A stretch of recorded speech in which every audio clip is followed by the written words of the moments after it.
ইরানের শক্তির মূল উৎস হিসেবে পরিচিত ইসলামিক বিপ্লবী গার্ড প্রধান জেনারেল মোহাম্মদ পাকপুর ইসরায়েলি হামলায় নিহত হয়েছেন। ইসরায়েলি গোয়েন্দা সংস্থা ও সামরিক বাহিনীর বিশেষ অভিযানে তাঁকে লক্ষ্য করে নিখুঁতভাবে মিসাইল হামলা চালানো হয়।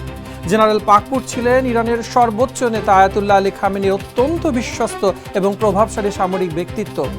আইআরজিসির মতো একটি বিশাল বাহিনীর প্রধান হিসেবে তিনি কেবল ইরানের অভ্যন্তরীণ নিরাপত্তায় নয়, বরং মধ্যপ্রাচ্যে ইরানের ছায়া যুদ্ধের প্রধান সমন্বয়ক ছিলেন।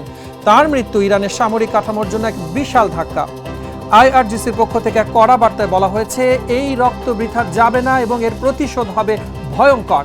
সামাজিক যোগাযোগ মাধ্যমে এই সংবাদ ছড়িয়ে পড়ার পর থেকেই বিশ্ববাজারে তেলের দাম বাড়তে শুরু করেছে।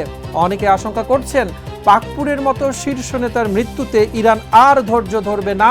এই ঘটনা কি তবে তৃতীয় বিশ্বযুদ্ধের সূচনা? সেই প্রশ্নই এখন বিশ্বজুড়ে ঘুরপাক খাচ্ছে।